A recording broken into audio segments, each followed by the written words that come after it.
welcome to your Sunday Tonic conversation with the Love Crusader. It's still our couch edition, so you can see that we're well balanced on our couch today, and we are on the series Love Builders. Last week, we're here with my mom and Coach Ruth Haruna. Today, we have another big elephant on the couch. But if you're coming across this platform for the first time, it's called Conversation with the Love Crusader. It's a platform where we talk about love, we talk about life, we talk about family, and we try to have fun while doing so. Please subscribe, follow us, and on all social media platforms.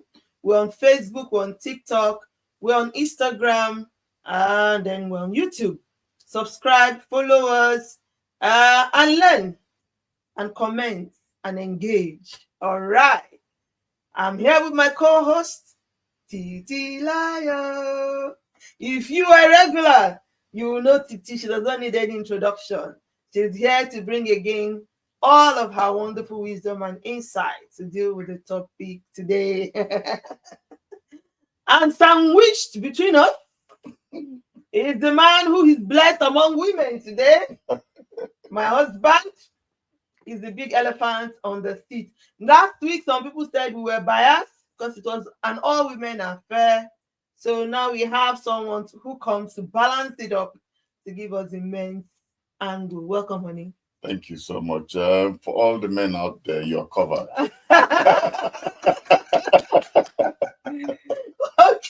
Okay. He says all the men out there are covered. All right. Let's try to get into it because as you all know, 1 hour is not always enough when we start having fun on this platform. So, trust. Last week, let me first try to give like an overview. Last week we started trying to talk about what builds love. And we talked about two big topics. I don't know whether there's anybody there who can remember from those who followed us last week. But today we are talking about commitment and trust. And they are related. So we try to put the two that are kind of related together. Trust, commitment. Let's start with commitment. Why is this important in a relationship, honey?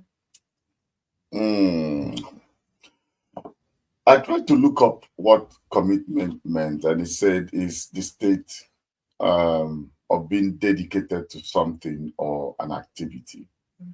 And we're talking about marriage builders. And the reason why commitment is important is that marriage is hard work. And it will only take commitment to delivering the required goals and needs for that marriage to succeed. There's no marriage that can succeed without the commitment of both parties. And having understood, I had said earlier that it's hard work. Now, for you to be someone who is known to be hardworking, you must be committed to what you do.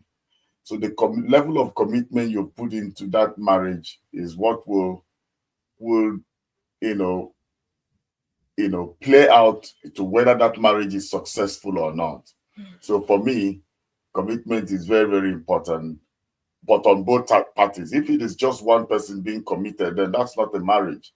You're just there on your own. So commitment will take both parties to be able to strive.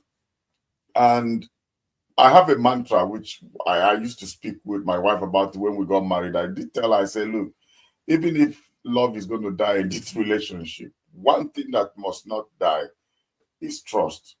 Because I have left my father's house she's left her own father's house. I've left my parents, my family. We're now building a family. If we do not trust each other, this marriage will not work. And so it's something that has kept us going. You are able to trust each other. If I tell you I'm outside, I'm in London, you should believe that I'm in London. Just a few days ago, we had meetings at the manager's level, and somebody said, we should be able to trust when somebody say the job has been done. You need to believe that that job has been done. Now, when you start disbelieving your partner in a relationship, that marriage is just finished. In fact, and one problem when it comes to trusting is that it is hard when trust is broken to put together. So we need to understand it, that it is a very, very important thing. Trust is like an egg. When you break trust, when you break an egg, you can't put them together the way they were before. It's never possible. So just liken trust to an egg. So whatever you're dealing with, you're doing right now, just take it from me that if trust is broken, it is extremely difficult to put together. So I will stop at this point so that other people can speak, but just take it from me that trust is almost everything in marriage.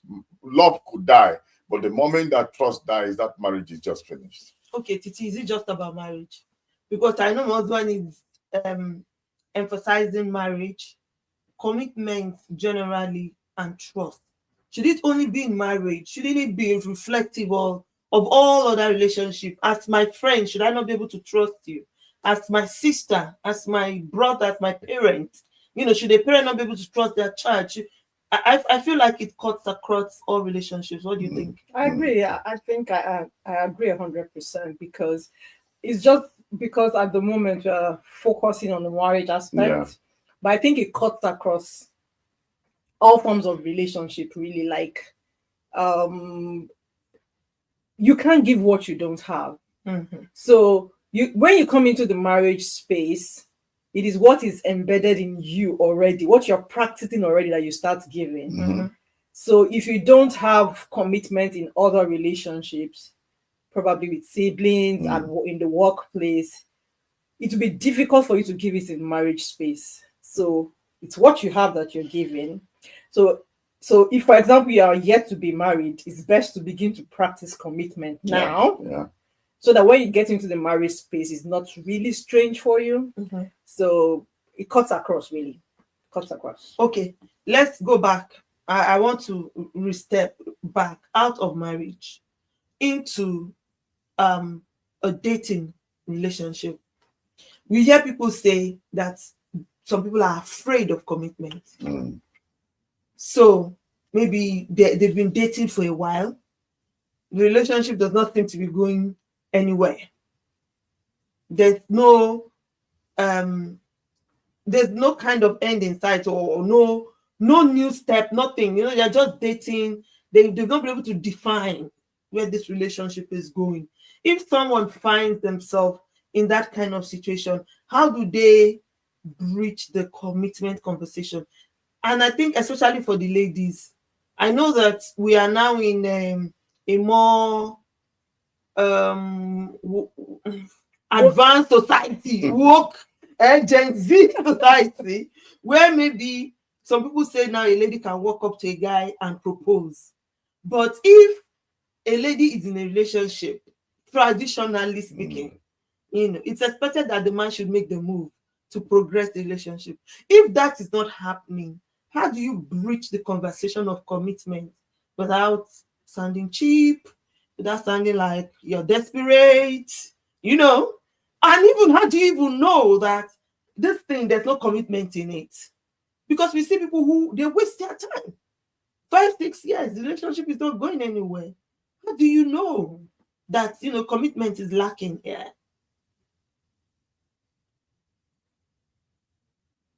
Is that for me? Yes, sir. Oh, great. Great. Yeah.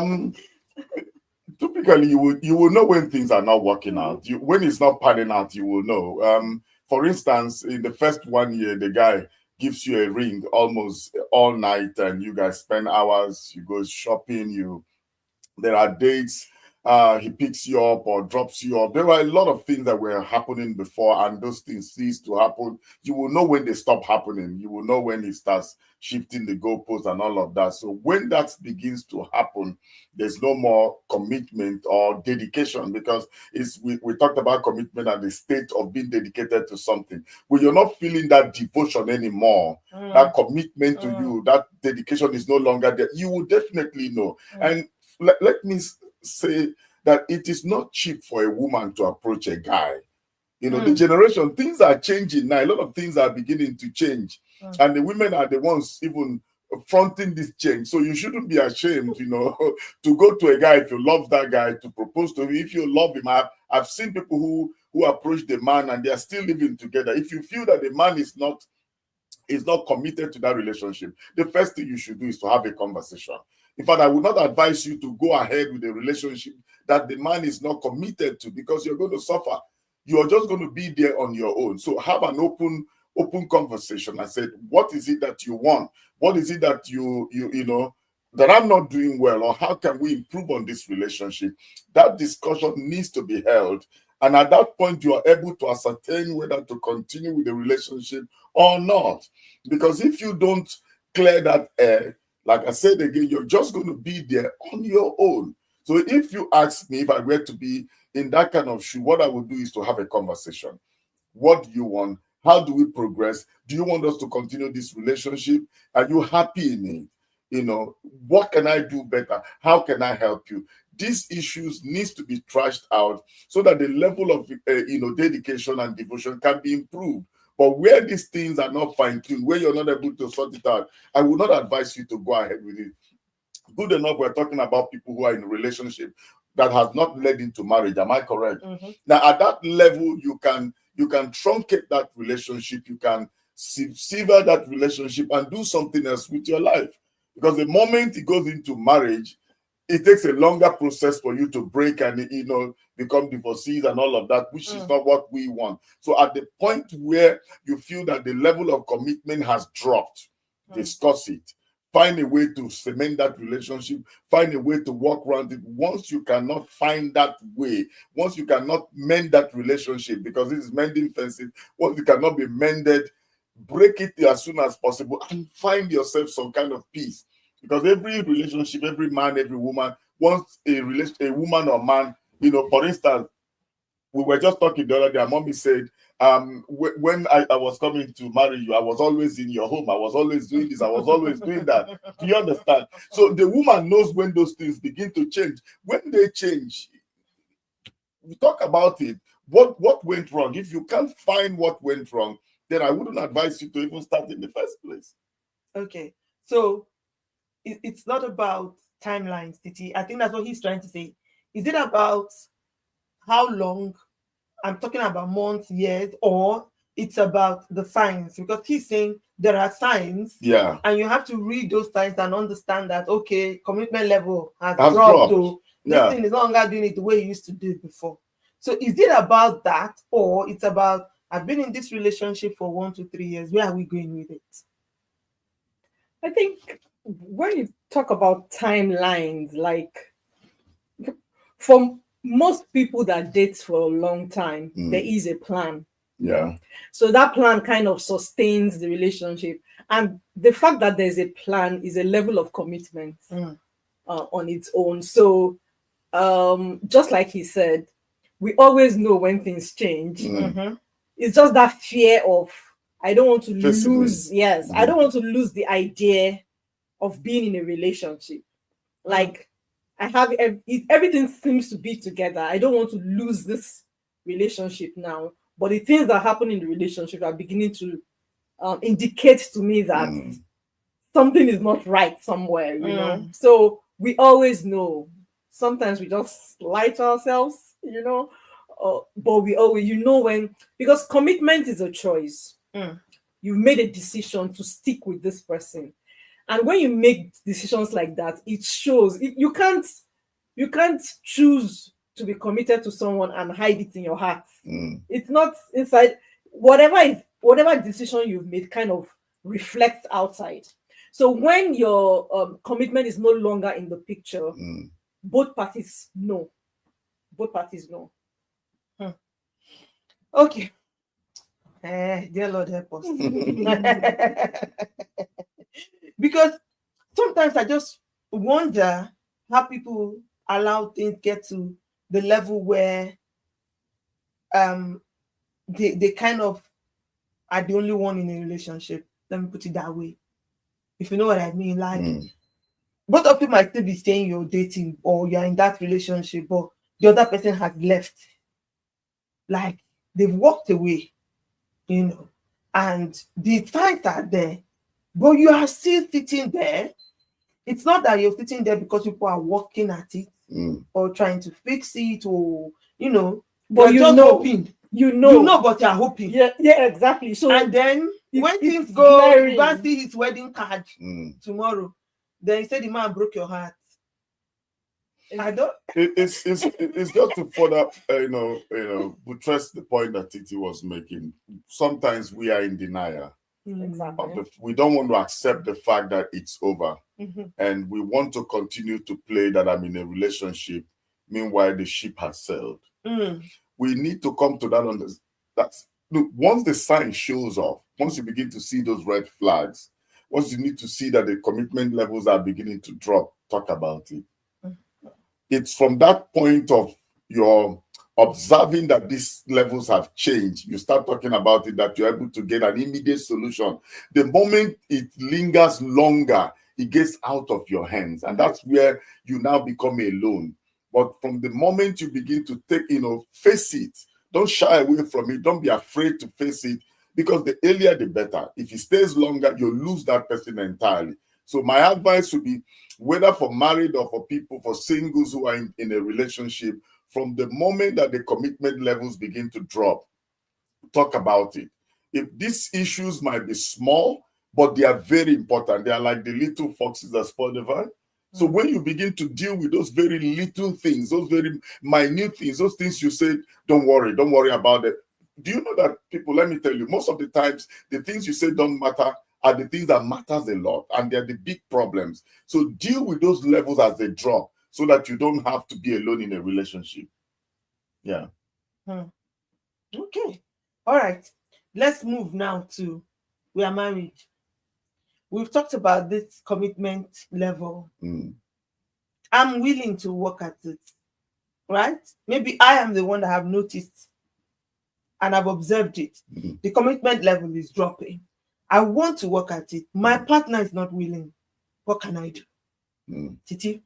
That's tough. That's very tough. That's very tough. That's really tough. And I think someone is already helping me ask that question, but go on. Yeah, I think the first thing is to talk about it, and is to continue to. It's a difficult position to be in, because you want it to be better, you want to move forward, and the other person is saying it's either indifferent or they just don't want. One of the things you can do is to try to continue to find a way to develop yourself, and you need to understand the person you're dealing with.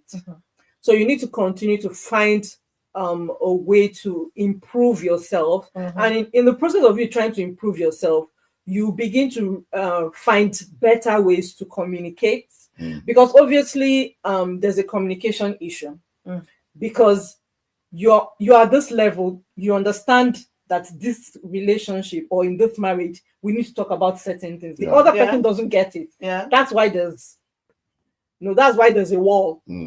So you at some level of understanding, the other person is at the other level. So the more you try to improve yourself, the more you begin to find ways to reach out to the other person. Again, it's a very tough spot to be in, and talking doesn't help. Yeah. So the question, and she practically took the question from my mouth. I was just going to ask, and then she said, "What if it happens in a marriage and talking doesn't help? You're talking, you're because sometimes it just feels like you both are not on the same page anymore. So you're reading from chapter 1. This person is in chapter 10. And you're trying to say, let's come back. Let's find a middle ground. But it seems like they are not hearing. Talking always helps. Talking always. Always. Always. As a matter of fact, the worst thing you can do is to stop talking. Yeah. So it's not a question of who are you talking to and what are you saying. So it's either you're talking to your partner, they're not listening. You're talking to someone they respect, they're not listening. You're talking to God. Talking is on different levels. So you have to keep talking. You just have to keep talking. I think there's something we need to look at here. How did you talk the talk? Mhm. How did you communicate what Yeah. you wanted to communicate? How did you pass that information? Talking always helps. Now, talking is important, but it depends on how the other person receives what you had, communicated to them. You may have said something to that person and it looks like it didn't help, but it did help. They have taken it in, but they may have refused to implement what you have passed across Or to it them. takes a while. It takes a while. They might take some time to digest it. And again, it depends on how it was communicated. If you're trying to shove it down their throat, there's going to be a problem. But if you want to make them see the picture, see the reality of what is on ground, that might help. Because, if you were going to ask me to do something, I say, please, can you help me do this? That's the polite way.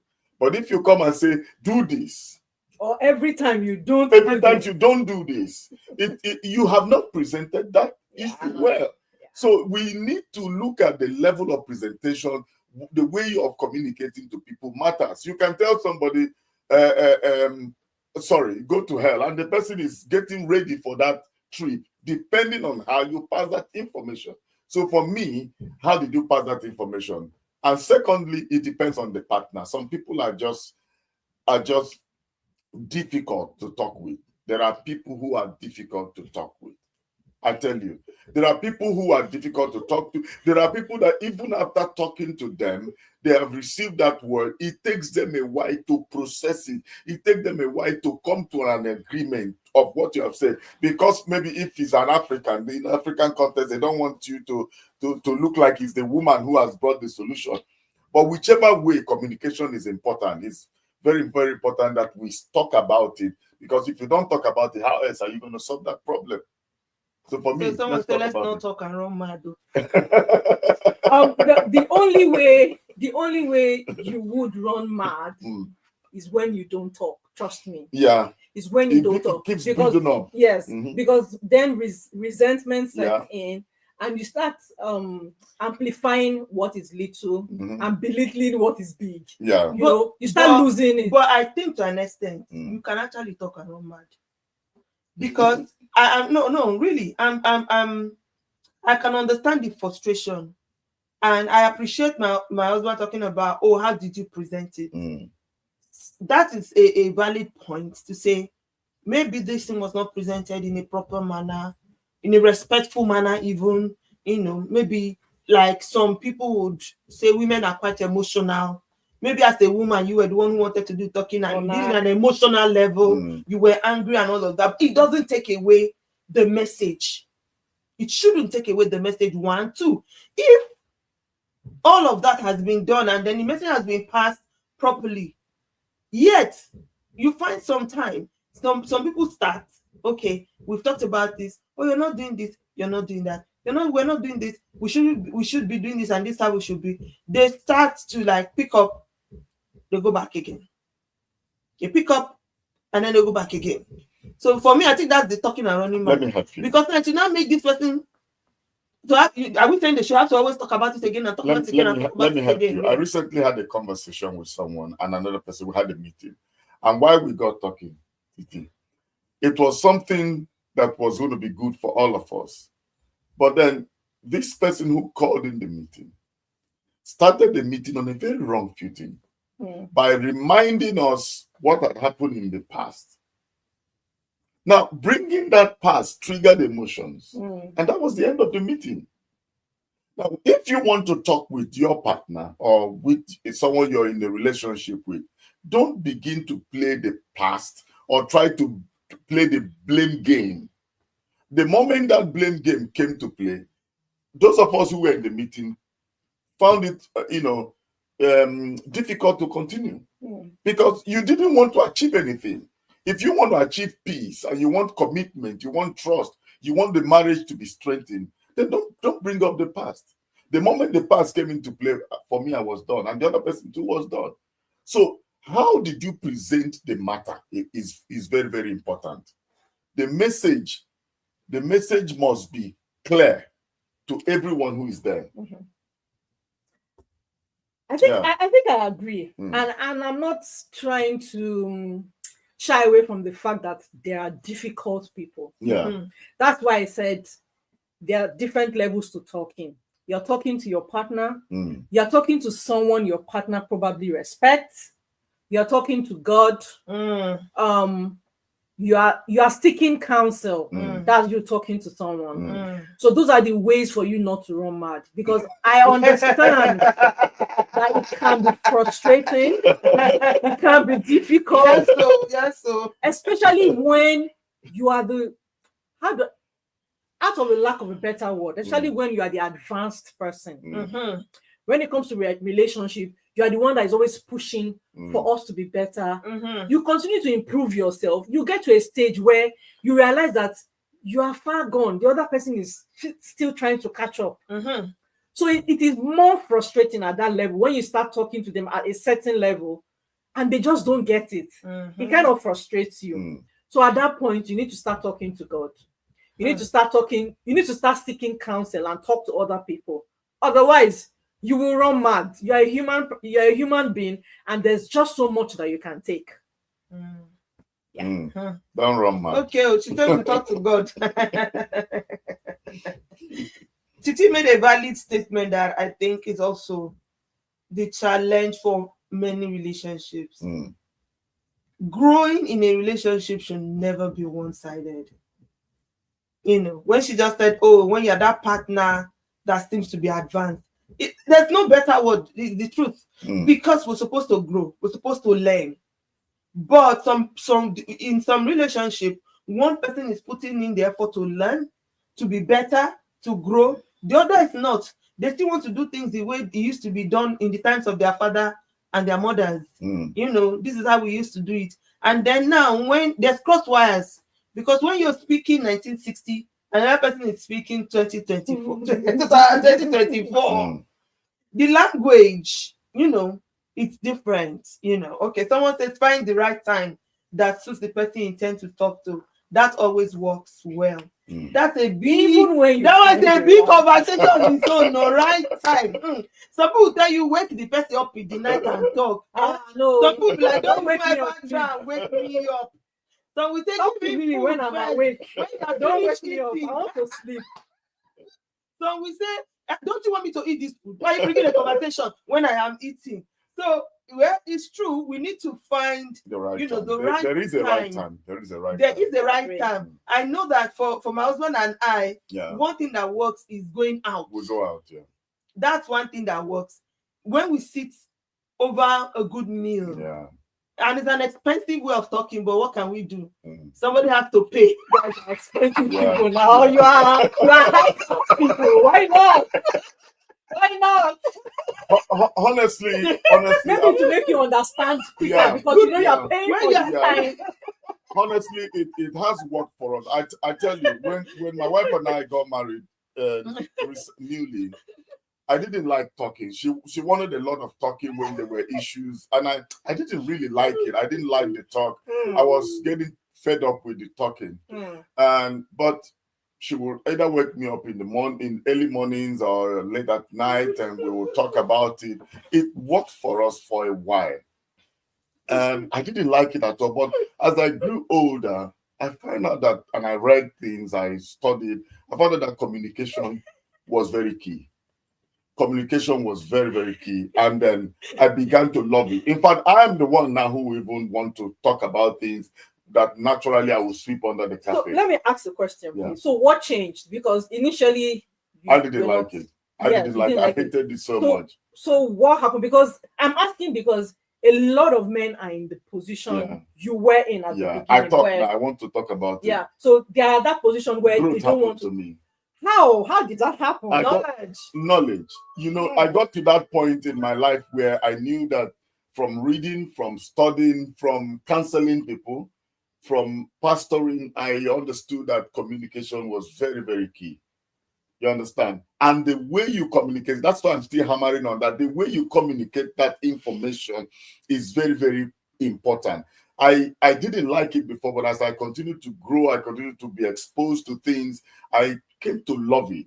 So at that point where you didn't like it, no matter the rightness of the time, no matter how I will fault it. Yes. Thank you. I will fault it. So that's what I didn't like it. Yes. So whatever she God had, bless you. whatever she had to say at that point. didn't Yeah. make meaning to me at all. But as I grew older, as I studied, as I, cancel So people that is our experience, dilemma now. exposure, We and all have of that. spouses who Yeah. have permanently resided at that point where they are No. not growing. Thank you. And they may be exposed, they are making more money, but they are not growing relationship wise. Yes. So the other spouse is stuck, Mhm. talking and almost running mad. Yeah. And I can't even get it. Maybe Yeah. one time we'll just do a roundtable for men on this The- platform the- the- and let them come tell us why men are afraid to talk. Because it's like when a woman just say, we have to talk. Oh, No, if you tell me, if my wife were to Oh. tell me today we need to talk, I say let's talk. Because listen, if I want my marriage to do well, I want to talk about what she's not happy about, and I want her to hear what I'm not happy about. This sounds like an advanced level. It I sounds like I we're talking about people that are not yet. want us to be able to talk about things, trash it out, because we've been married nearly 27 years now. Am I correct? Mhm. If we don't talk about things, we won't be where we are today. We need to be able to agree on certain things. We have to be able to say, okay, honey, you haven't done this well. You should have done it this way. I said, okay, that's okay. And I said to her, you do this one, you do that one, you do that one. If you don't talk, your marriage is going to collapse with time because people have bottled things in their hearts. The relationship is going to pack up because people are bottling things in their heart. The greatest problem I had when we got married newly is that I would say I don't want to talk about it. But the day a small thing will happen, the way I will react about it, you will not believe that's just what happened. Because I was bottling things and I refused to talk about them. But the more I talk about them, I forget it. and I Okay, move because ahead. Say for example, Yeah, sorry. yeah. Say for example, you didn't grow as Yeah, it were. yeah. You were still. How do you think someone would have gotten through to you if you didn't? If you didn't become that like is- oh, is a- Ask me. okay. No, because he was the one that was shut off. How did nothing. How did There I was nothing know? you would have done How did to I have get? gotten through to him. So that's why I'm asking him How did we grow? what thing she have done differently to have gotten through. There was There was nothing. nothing. At those There was points, nothing. we had lots of There was fights, nothing. and that's the truth. And Yeah. this is why There was we were nothing. saying it to you. Don't wait until 20 years into the marriage. Yeah. Know now, if you're still at that stage that we were, know now that it's important that you talk, man, woman, Yeah. talk about Talk. it, communicate, find a time that works best for both of you. Say it in a language that the both of you will understand. There are a lot of things I look back on now, and I think what it was my daughter or my son I was talking to some weeks back, and I said, I just look at those things and I laugh, like really things we thought about, and I laugh, because I'm like, oh my God, these are things I would have just, once more. Just talk about Why them. this or why that? Why did you do this like this or why is this like that? And it would have ended. But we fought for weeks. Like it became a big issue. It got blown out of proportion. Yeah. So don't be like us. Don't learn the hard way. We learned it the hard way. I think again, just to help you, love, but be open to communication. It takes now the topic we're talking about, commitment. Yeah. Are you committed to that relationship? Yeah. If you're committed to that relationship, you will do everything to improve on it. You will do everything to grow it. Yeah. You do everything you can to make sure it works. If it's important to you, my wife used to say something. She used to say something to me. She said, if it is important to you, you make it work.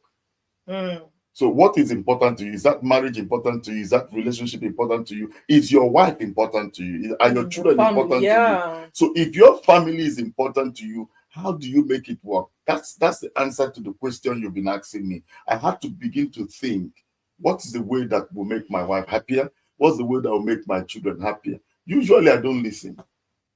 Well, if I make up my mind about something, you could talk from today. I will not answer you, but I will do what I want to do. But I began to think on how can we become a family. A family is not a dictatorship. It's a democracy. You should be able to say, okay, I hear this person's view. I hear this. I have grown-up children now. I don't have the liberty of just saying, I do this now. No, I have to ask their opinion. Yeah. So the more you grow, you begin to understand that you're not in this relationship alone. It takes two to tango. And then you ask their opinion. So you grow with time. But like we said, don't let it get too far where you cannot recover yourself before you understand the mistakes you have made. Yeah. Discussion must be on a daily basis. Be able to talk with your partner. Very minute things. Guy, you told me you were last night. I was meant to come in at 8, and at about a few minutes to at 9 o'clock, my wife had called and said, "Honey, you were to finish at 8." I said, I had a reason to stay an hour earlier. I mean, later in the office. And she said, but a phone call to inform me would have been in place. I said, yes, I'm sorry. That's okay. Some other person will say, what is your problem? Yes. I'm going to make money. I'm going to do this. What's your problem? That simple act of care, for me, that was act of care, would spark a fire for somebody else if you're not committed to that. If you're not committed to that relationship. So the way the message is passed is not just the problem, it's the way you also receive it. It's also the way you receive it. Bam. So how did you receive that information that was innocent, that was harmless? It could have been, are you monitoring me? That's it.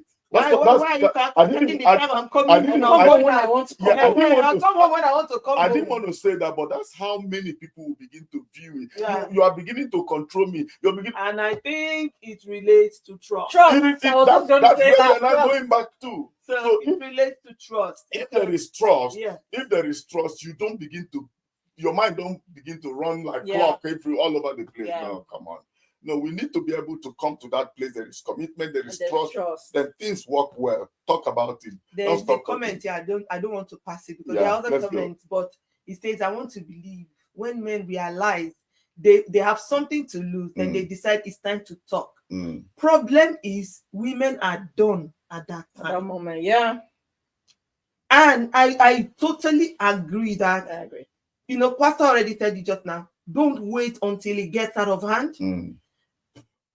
At the beginning, it's usually, let's talk. When a woman is saying, let's talk, and you're shoving her away, and you're closing up on her, you're not allowing the conversation happen, then she gets to a point where she's done. Let me advise the women. And she's no longer willing to talk. And then the man now starts panicking because he now knows that, like they would say commonly, that it's better that the woman is talking, because when she's no longer talking, that's where the problem is. Let me help the men. I did say, men out there, that you are covered. You have me on seat today, so you don't have a problem. Women understand it that when you say you are done, that's where the man begins to start. I agree. That's the truth. The reality is that the man don't see the larger picture early enough. He doesn't understand the enormity of what is on ground early enough until things start to go out of hand. The women have 6 senses, Abby. They are able to deduce things. 7 senses, correct me, please. They are able to deduce these things early enough. They're able to see it in front. The man is so relaxed. He's so laid back. He's so calm. He doesn't see that there's danger inherent. He doesn't see all of these things. It takes when the reality begins to dawn on him, when the woman is jumping up and down. At that point, now he says, "Oh, I didn't realize this on time." It's not because he wants to be that laid back. It's just in the nature of man not to see that far. It's not to. I'm not saying this because I want to bring you guys down or maybe to make excuses for men, but for you to understand that what the woman will see quite early, the man will not understand it that way. So should the woman be done on time? No, don't be patient. The woman needs to be patient. The plea I want to make for women, for men here, is that the women needs to be patient with us. As much as you can be patient, be like our old mothers were. Be patient with us. I know we are in a new generation. The more patient you are with us, the more you can get the best out of your husband, and the more you can enjoy marriage. That's just the reality of the. Excuse me. Go on. I understand what Pastor is saying, and this is especially for a certain generation, and it's that generation that is probably married already. I'm speaking for the generation that is coming behind. Yes. About to be married. Yes. Currently dating. Yet to start to date. I'm thinking about guys like that. I'm saying that it doesn't have to be that way. Yeah. For those that are already married, it's like the deed has been done already. The guy is formed already, and that's the way he was formed. So that's where the patient pastor is talking about has to come in. You know, you just have to be patient. Mm. But for those that are yet to be in the marriage space, it's yet to be formed for you. Mm-hmm. So I'm speaking to those guys to say you don't have to wait Mm-hmm. till you get into the marriage space Yeah. before you be this sixth sense we're talking about, Mm. this thing where the guy cannot see far that we're talking about, Mm. it can be developed. Mm. So it's not a situation of this is the way men are, and then I'm a man, there's nothing I can do about it. You can work on it right now before you enter that relationship, before you enter the marriage. If your marriage is still young, it can be developed. Don't say, I'm a man, that's the way I am, I have other things I'm pursuing, you know. Pity the man. Oh. These things are important. While making money is important, your family being together is important. You need that peace of mind to be able to continue to make money and all of that. So I'm speaking to those group of guys to say you need to start working on these things yet. You need to start doing something start developing this supposed sixth sense. And it can start by you listening and being committed. If you are committed to the marriage, you are committed to the relationship, you will do everything you can. So while the woman is saying this is the issue, because you are committed, not because you like talking, because you are committed, you would be forced to listen. Okay, all we've been talking about, you will not believe it, it's just communication. Commitment to communication. And commitment in relationship, you know, it spans almost every aspect of relationship. It's commitment that should drive change. Like you're saying now, the need to develop, to grow, to want to be better for your spouse, to want to be better for your partner. It's a sign of commitment. You might not like it, you know. Exactly. You don't like no who likes change. Everyone wants to be in their comfort zone. You don't want to be pushed to come and change what is your, especially for a man, for example, you were a bachelor, you had your routine, you know, you had your lifestyle. Now you're married and someone expects you to change, because of course it's expected that you change. Things change when you bring someone else into your life. It takes commitment for you to now want to change from that routine that you're used to. It takes commitment for you to want to forgive when offenses come. So I'm just trying to say, you know, this commitment is in almost every aspect as far as marriage is concerned. Let's see how trust can help us. This is the big one that my husband says, even if love dies, trust should not die. Because he believes that trust is more important than love. But that's a debate topic maybe for another day. To say which is even key or which is stronger. With the advent of things like social media, with the advent of technology, with exposure of knowledge, let's put it that way. Do you think it's helping trust in relationships, or is making things worse? I think it's making things worse. I think it's helping. Let me tell you the truth. Okay, there will be a dichotomy. There's going to be a difference. For instance, now, when just few hours ago, I was speaking to my wife and mommy. We were watching film here, and the man was misbehaving, to be very honest. But each time that man misbehave or men misbehave, it becomes a topic. You understand why they are watching the film, they are angry about it, they're talking about it. You know, I'm a man, I'm sitting down here. It doesn't go down well with me as well, because I'm a man. But the reality is that trust is very important. There's no doubt about it. And again, when I started in my opening montage, I did say that once that trust is broken, it takes a whole lot to repair. Now, as a man, when I see a man misbehaving, I'm not happy about it. If I see a man who is not committed to his relationship, I'm not happy about it, because it puts a man in a bad light. The woman watching that film sees every other man, if I'm not mistaken, almost like that. You're putting up a veil on us, or, you know, making us look like that. Is being stereotyped. You understand what I'm saying? That's not nice. Now, Having said that, men too, not they try. The things they do make it difficult for the women to trust them. I'm not saying that, I'm not going to exonerate the women when it comes to issues of trust. When you say the man is bad, you say kill him. When you hear the one the woman has done as well, you say kill her. The truth is that trust can happen, mistrust can happen with the women, any gender. Yeah. You understand? It can happen with any gender. But when it comes to men, we have a problem with keeping to what we say we will do or how to do things. And I'm not going to make excuse for anybody.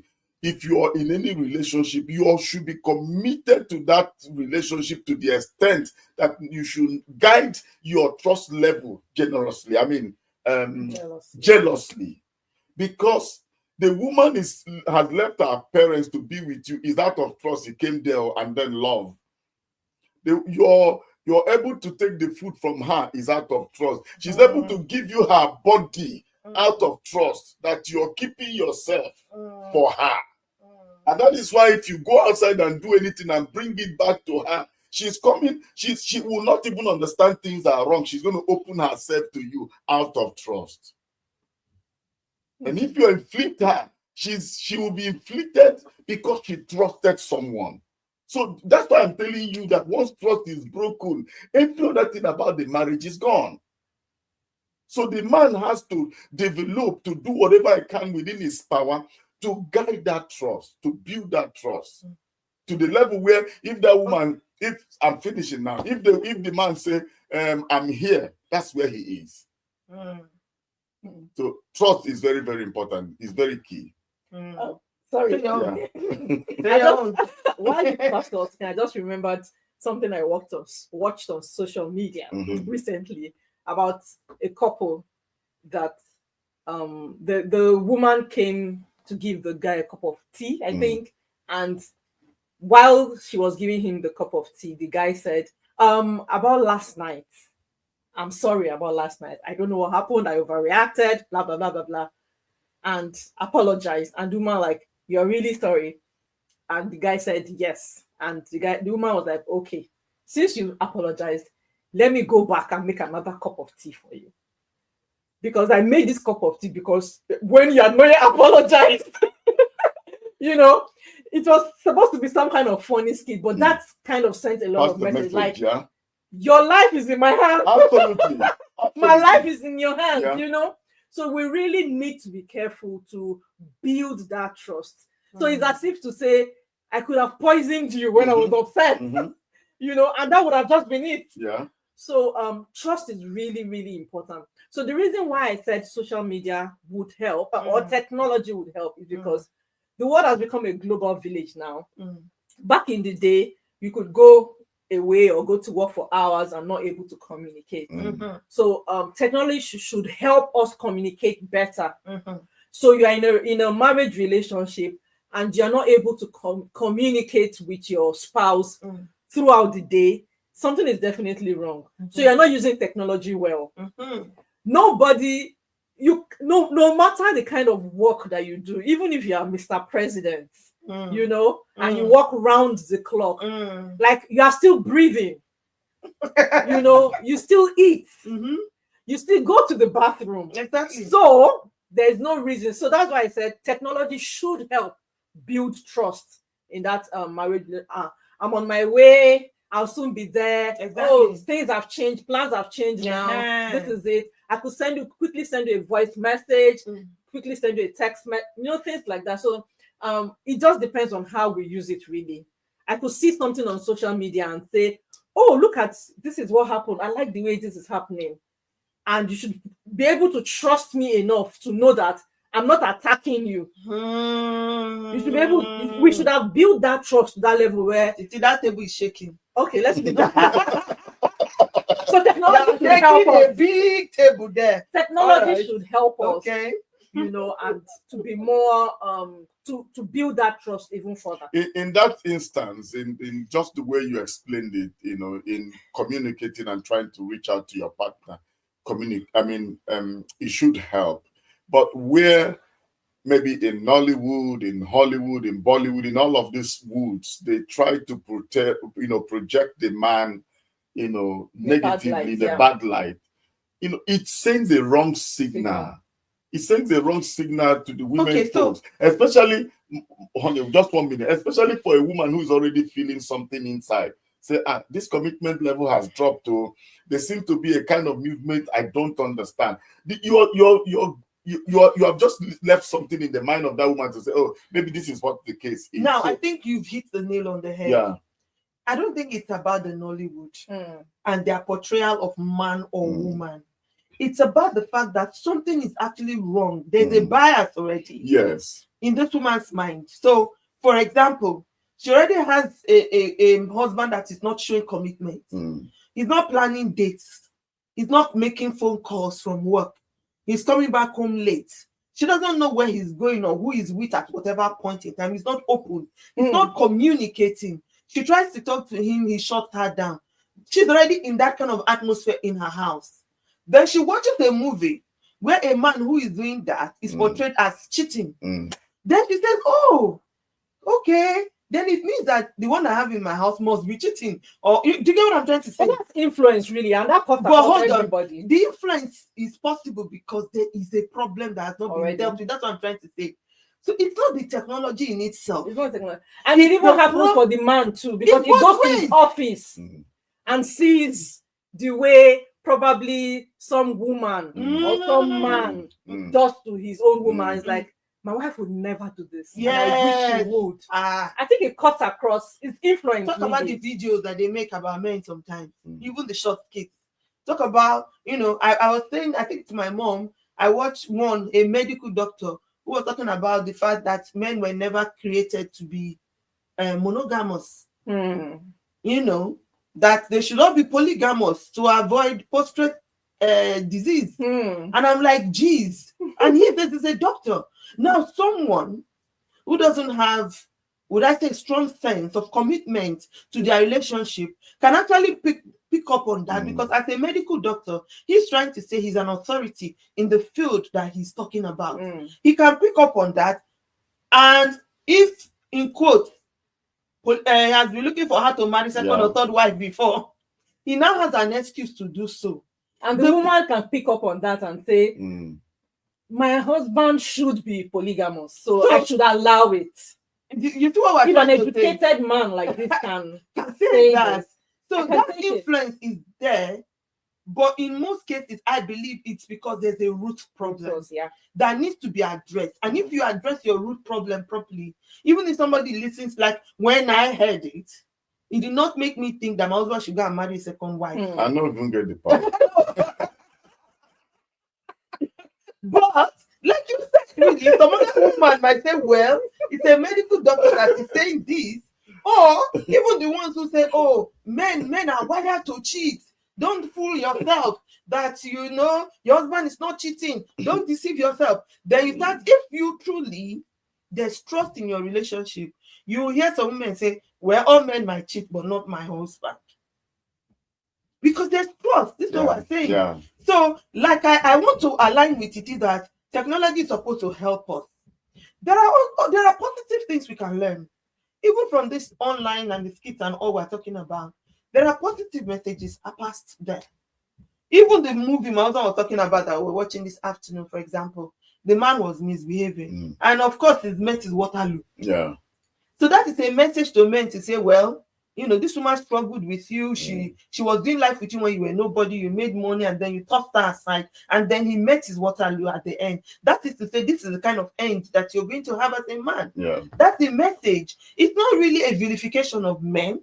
It is to say, stay committed to your person. Stay committed, because if not, this is the kind of Waterloo that you can make. So there's positive, there's negative. But what is most important is to build trust within ourselves. When the way I see trust is like a wall that you build around the city. No matter what is coming from the outside, because that wall is standing, it doesn't get inside. But if that wall is not there, that shield is not there, Then any small arrow, the next thing they'll come and tell you, I saw your husband is so, hey, I'm finished. Oh, what did you do? Hey, you know. But if you know why he was there, even if someone say, oh, I saw my husband, okay, yes, he went to do so. That shut up whoever.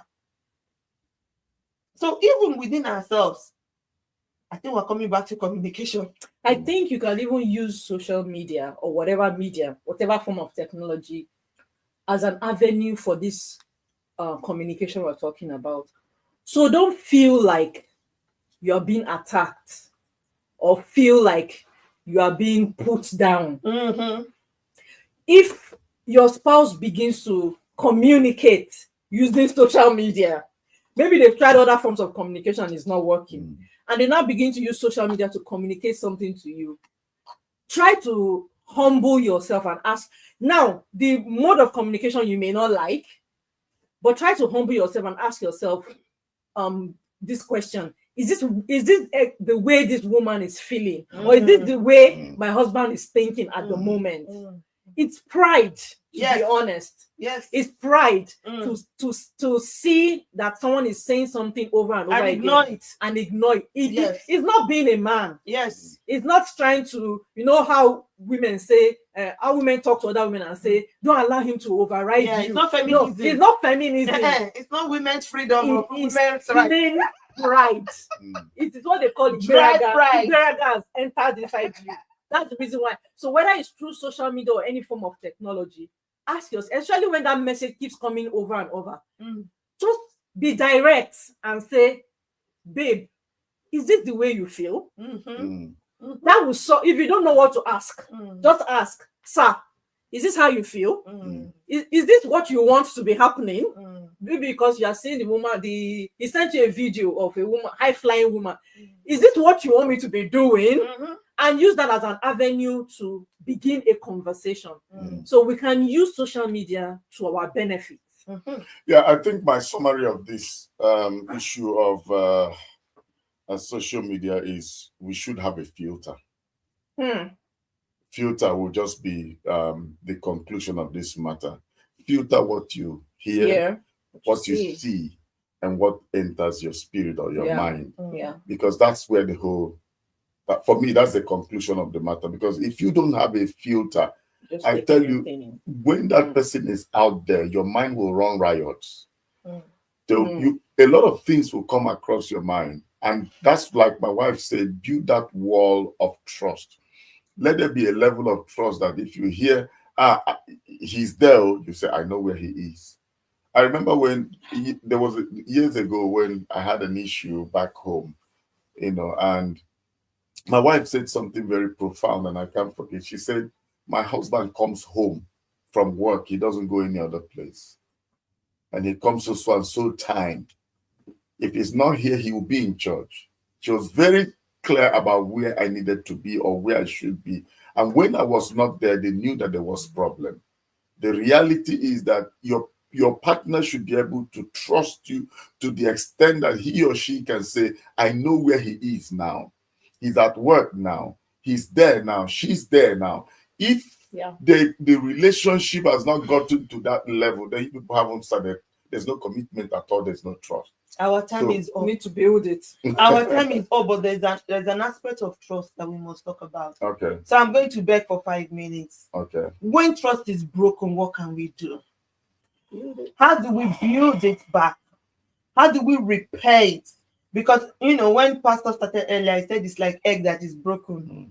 I don't know whether that's a scary analogy, because if a raw egg cracks here, do you pack it? What can you do with it? Let me tell you the reality. Yeah. The reason why it's like a broken egg is that if, for instance, if a partner was caught cheating, and anything happens around that area, and you just hear it alone, and there's no confirmation, your mind goes back to what that partner has done before.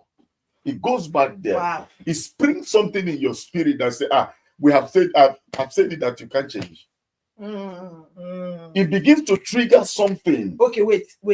Are you saying, because what I thought you would say is, if someone And what you've given as an example is a good one, although I know most times when we talk about trust, the tendency is to go quickly to cheating, and it's not just about cheating. It's not just about that.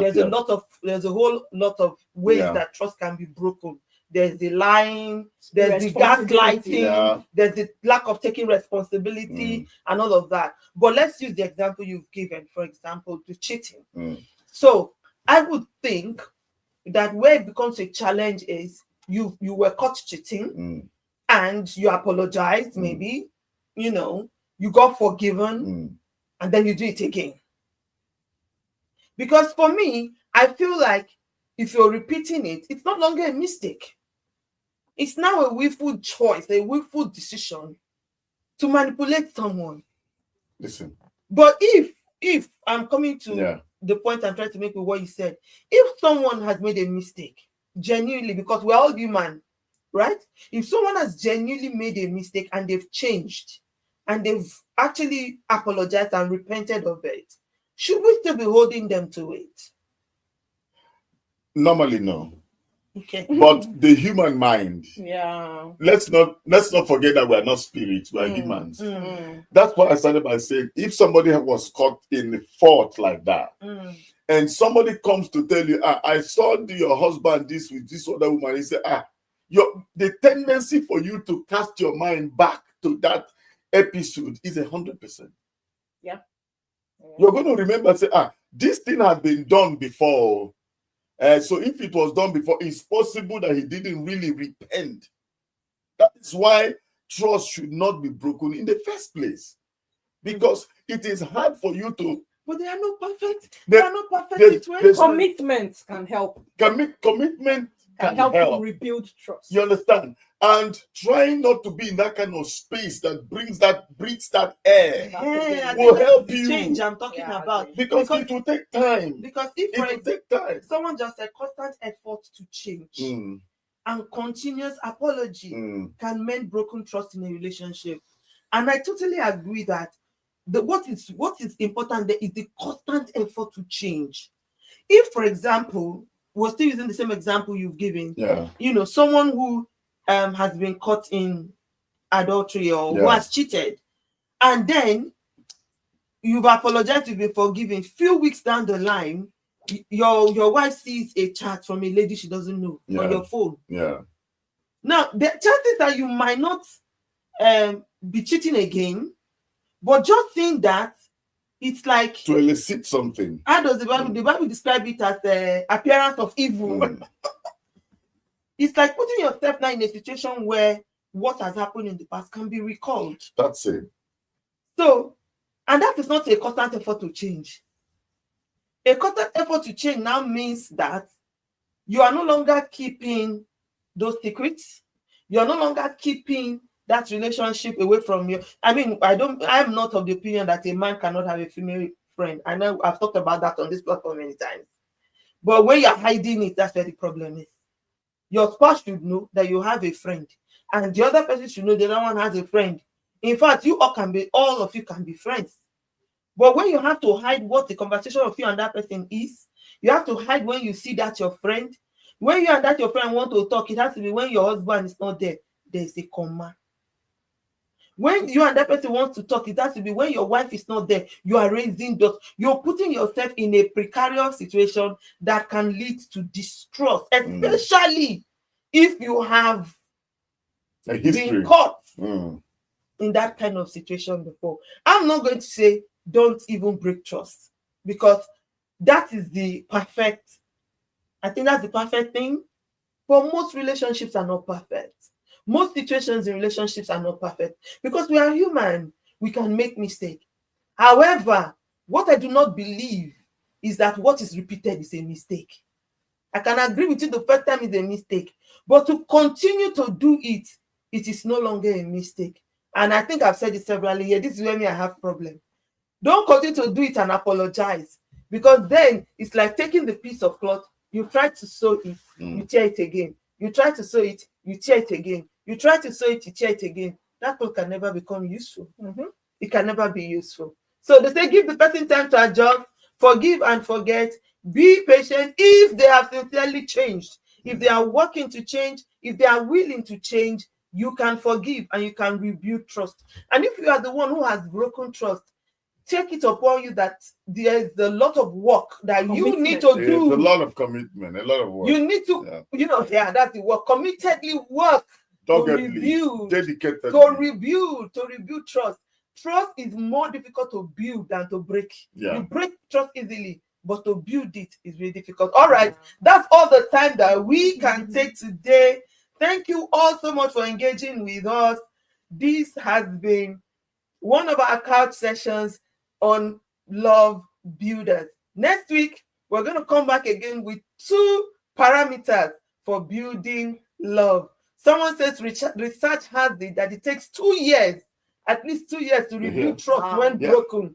I believe trust can be rebuilt by putting in the work towards repentance and change. Absolutely. I totally agree. That's the commitment. When you're committed to work, to repent, and to change, trust can be rebuilt. So let's patiently work with ourselves. Let's rebuild our trust. Don't keep doing it and expect the person to keep trusting you. If you're committed to your relationship, don't break it. Do everything that you can to make sure that you are building love, because love can be built and love can be pulled down. Thank you so much for coming, honey. And thank you, Titi, for always being here. I dragged that down. I'm very powerful. Thank you for your insight. Thank you for everything that you're doing for us on the platform. I appreciate it. Thank you, honey, for all the support. Thank you, everyone who's engaged with us. Thank you for your comments. The next best thing that you can do is to share our videos. When you see our videos, please share them. You could be helping someone's relationship. We'll be back here again next week by the grace of God, continuing on the series Love Builder. Until then, have a love-filled week, everyone.